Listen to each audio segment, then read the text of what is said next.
আজ থেকে বন্ধ হয়ে যাচ্ছে কক্সবাজারের টেকনাফের প্রবাল দ্বীপ সেন্ট মার্টিনে পর্যটকদের ভ্রমণের সুযোগ।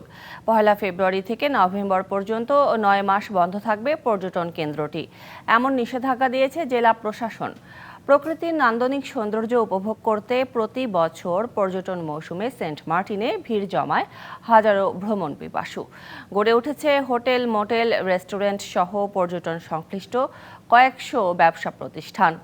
সেন্ট মার্টিনের পরিবেশ ও প্রতিবেশ রক্ষায় গেল বছর 1 ডিসেম্বর থেকে দ্বীপটিতে প্রতিদিন যাতায়াতের সুযোগ পায় কেবল 2000 পর্যটক। বন্ধ রাখা হয় রাত্রি যাপন। এই সিদ্ধান্তের বিরুদ্ধে বিক্ষোভ করেছে দ্বীপের বাসিন্দা সহ পর্যটন ব্যবসায়ীরা। একমাত্র প্রবাল দ্বীপের পরিবেশ ও প্রতিবেশ রক্ষায় এমন সিদ্ধান্ত জানিয়েছে জেলা প্রশাসন। পর্যটন মৌসুমের 2 মাস বাকি থাকতে এমন ভ্রমণ নিষেধাজ্ঞায় ক্ষুব্ধ দ্বীপবাসী ও ব্যবসায়ীরা। তাই আজ আমাদের মানচিত্রের আলোচনার বিষয় ঠিক করেছি, পর্যটক থেকে সেন্ট মার্টিন বাঁচানো যাবে? এবং এ নিয়ে আলোচনায় আমাদের সাথে যুক্ত হচ্ছেন sea cruise operator owners association of বাংলাদেশের সাধারণ সম্পাদক মোহাম্মদ হোসাইনুল ইসলাম বাহাদুর এবং ট্যুর অপারেটর্স অ্যাসোসিয়েশন অফ কক্সবাজারের ভারপ্রাপ্ত প্রেসিডেন্ট এম সাদেক লাবো। আমরা চলে যাচ্ছি আমাদের আলোচনায় এবং আপনাদের দুজনকে স্বাগত আমাদের আজকের মানচিত্রের আলোচনায়। আমি প্রথমেই জনাব এম সাদেক, আপনার কাছে জানতে চাই, আপনি নিশ্চয়ই আমাকে শুনতে পাচ্ছেন। এই যে দীর্ঘ 9 মাস বন্ধ থাকবে সেন্ট মার্টিন, আসছে পর্যটন মৌসুম, এখনও 2 মাস বাকি আছে পর্যটন মৌসুম চলাকালের। তো বন্ধ থাকাকালীন সময়ে সেন্ট মার্টিন নিয়ে আসলে কি পরিকল্পনা রয়েছে জেলা প্রশাসন ও পরিবেশ অধিদপ্তরের কাছ থেকে? কি ধরনের বার্তা গেছে আপনাদের কাছে?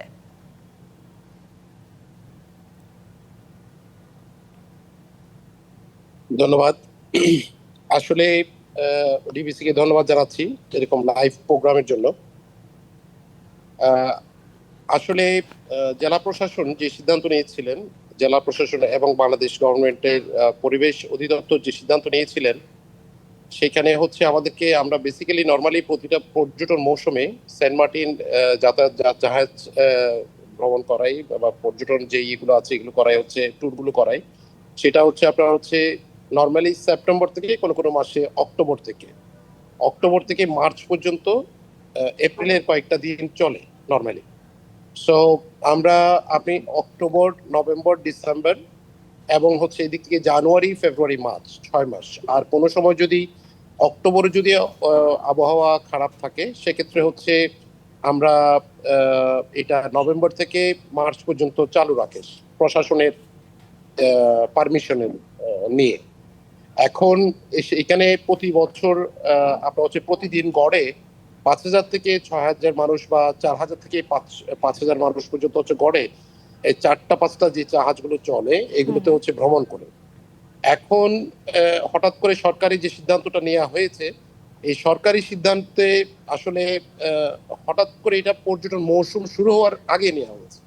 তবে এটা বন্ধ করবে এটা গত বছর থেকে শোনা যাচ্ছিল, 23 থেকে শোনা যাচ্ছিল, কিন্তু 24-এ এসে এটা যখনই হচ্ছে ইন্টারিম গভর্নমেন্ট আসছে তখনই হচ্ছে এটা সিদ্ধান্তটা বাস্তবায়িত করা হয়েছে। এখন গভর্নমেন্টের অনেক তাড়াপোড়ন এবং আমাদের অনেক আন্দোলন, এবং আমরা শেষ পর্যন্ত গভর্নমেন্ট যখন হচ্ছে ওনাদের সিদ্ধান্তে যখন অটল, সেই সিদ্ধান্ত অনুযায়ী আমরা সম্মান জানালাম, ঠিক আছে আমাদেরকে 3 মাস দেবেন, নো প্রবলেম, আমরা 2000 দেবেন, নো প্রবলেম। আমরা প্রথমবার একটু ট্রায়াল করে দেখি পরিবেশ আসলে কি করতে চাচ্ছে। তো আমরা সম্মান জানালাম। তারা সিদ্ধান্ত নিলেন হচ্ছে আসলে আপনার হচ্ছে নভেম্বর, ডিসেম্বর এবং জানুয়ারি 3 মাস চালাবেন। এদিকে নভেম্বর, ডিসেম্বর, জানুয়ারি চালাতে গিয়ে সেই যে পারমিশনটা, জাহাজ চালানোর যে পারমিশন, সেটা দিয়েছেন হচ্ছে আপনার হচ্ছে ডিসেম্বরে গিয়ে। এখন ডিসেম্বর এবং হচ্ছে জানুয়ারি জাহাজ চলেছে, এই গড়ে 2800 করে হচ্ছে পর্যটক গিয়েছে। এটাতে হচ্ছে মনিটরিং করেছে হচ্ছে আপনার হচ্ছে যে কক্সবাজার যে হচ্ছে একটা পরিবেশের এবং জাহাজ চলাচল যে কমিটিটা করেছে, 6 সদস্য বিশিষ্ট। এখানে ট্যুর অপারেটর অ্যাসোসিয়েশন, জাহাজ মালিক সমিতি, অন্যান্য যে স্টেক হোল্ডার অ্যাসোসিয়েশন গুলো আছে ট্যুর অপারেটরের, সেগুলোকে হচ্ছে ইনভলভ করেছে। আমরাও সেটাতে আছি। এখন আমরা চালাতে গিয়ে আমরা এই বছর যেহেতু হচ্ছে 3 মাসের পারমিশন দিয়েছে, 3 মাসের পারমিশন আসলে পরিপূর্ণ করা উচিত। এখানে যেহেতু হচ্ছে আপনি নভেম্বরের জায়গায় ডিসেম্বরে পারমিশন দিয়েছেন, সেক্ষেত্রে অবশ্যই আপনাকে ডিসেম্বর থেকে নভেম্বরের যে 1 মাস সেটা ফেব্রুয়ারিতে পারমিশনটা দিয়ে পুষিয়ে দেওয়া দরকার। যেহেতু আপনি অলরেডি 1000-এর জায়গায় আপনি অলরেডি 2000 এনেছেন, এবং আপনি হচ্ছে 4টা জাহাজের 5টা 6টা জাহাজের জায়গায় আপনি 4টা জাহাজে আপনার ভ্রমণ করাচ্ছি, এবং 3 মাসও আমরা মেনে নিয়েছি। তাহলে আপনি কেন আমাদের প্রতি অন্যায় করবেন? আমরা যারা স্টেক হোল্ডার আছি, আপনারা তো আমাদের রুজি রুটির উপরে আপনি হচ্ছে জি, এম সাদেক, একদম পরিষ্কার আপনার বক্তব্য। আপনি থাকবেন আমাদের সাথে। আমি একটু হোসাইনুল ইসলাম আপনার কাছে জানতে চাই একই প্রশ্ন। এই যে বন্ধ থাকাকালীন সময়ে সেন্ট মার্টিন নিয়ে আসলে কি ধরনের পরিকল্পনার কথা আপনাদেরকে জানানো হয়েছে, বিশেষ করে জেলা প্রশাসন ও পরিবেশ অধিদপ্তর কি ধরনের বার্তা আপনাদেরকে দিয়েছে? ধন্যবাদ ডিবিসি নিউজকে। আজকে এমন একটি ক্লান্তিকালে, বলতে গেলে আমার পর্যটন শিল্পের জন্য একটি ক্লান্তিকাল শুরু হতে যাচ্ছে, সেই মুহূর্তে একটি লাইভ অনুষ্ঠান আয়োজন করার জন্য।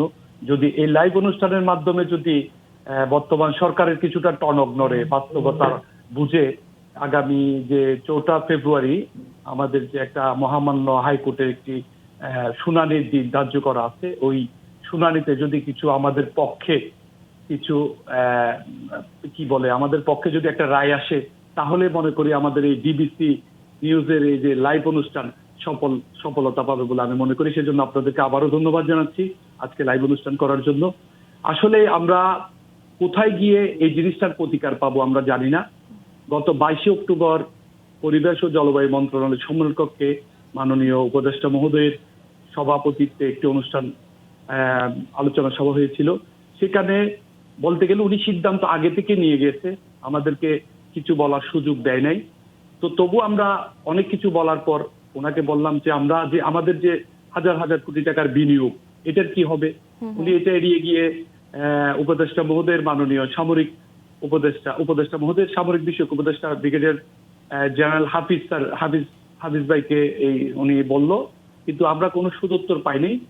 তবে উনি আমাদের একটি কথা আশ্বস্ত করতে, প্রতি মাসে 60,000 করে লোক যাবে, অর্থাৎ নভেম্বর, ডিসেম্বর, জানুয়ারি 1,80,000।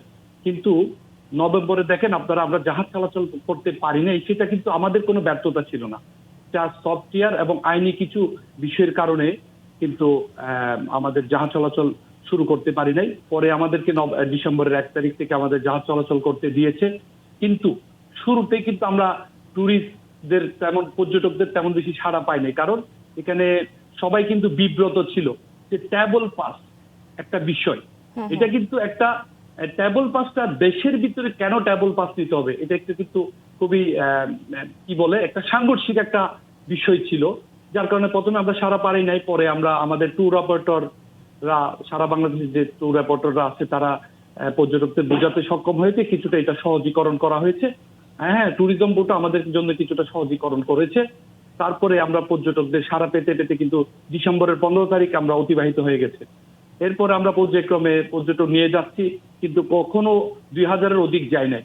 কিন্তু এর একটি দুঃখের বিষয় হচ্ছে, কিছু কিছু পত্রিকা কিন্তু বলেছে, রিপোর্ট করেছে যে দৈনিক 5 থেকে 7,000 বা 7 থেকে 8,000 পর্যটক গিয়েছে। অথচ কক্সবাজারে এই সেন্ট মার্টিন নিয়ন্ত্রণের জন্য একটি কমিটি গঠন করা হয়েছে।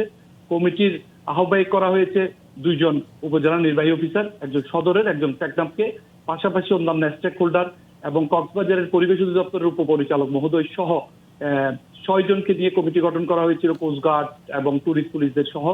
পাশাপাশি আমাদের যারা আমরা যে কয়েকজন স্টেক হোল্ডার আছি, আমাদেরকে ইনক্লুডিং করা হয়েছে, এটা অফ করে বাড়ানো হয়েছে। কিন্তু এরা প্রতিদিন কিন্তু লোকজন গনে গনে কিন্তু আমাদের জাহাজে কিন্তু পরিবহন করেছে। এরপরেও কিছু দৈনিক পত্রিকা কিন্তু আমাদের নেগেটিভ দিক, কি কারণে তারা এই নিউজ গুলো করেছে আমাদের আসলে বোধগম্য নয়। অর্থাৎ হোসাইনুল ইসলাম এবং এম সাদেক, আপনাদের দুজনেই বক্তব্য হচ্ছে যে আর একটু সময় নিয়ে এই ধরনের সিদ্ধান্ত নেওয়া সরকারের উচিত ছিল। আপনারা থাকবেন দুজনে আমাদের সাথে মানচিত্রে। আমরা আপনাদের কাছে ফিরবো একটি বিরতির পরে। দর্শক, মিনিস্টার ফ্রিজের সৌজন্যে মানচিত্রে নিচ্ছে একটি বিরতি, সঙ্গেই থাকুন।